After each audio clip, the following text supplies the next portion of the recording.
Upright Studios, sell the vibes.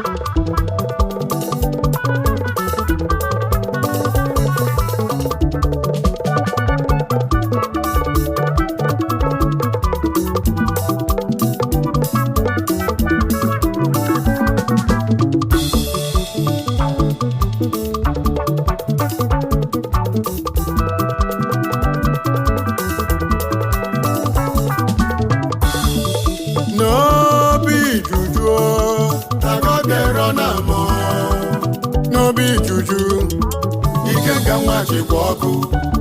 No dey envy my success. Ka nwa nwele amala gị nwa wele. Okwe kwuru na be Chukwu si na Chidimma ga-adị n'isi anyị.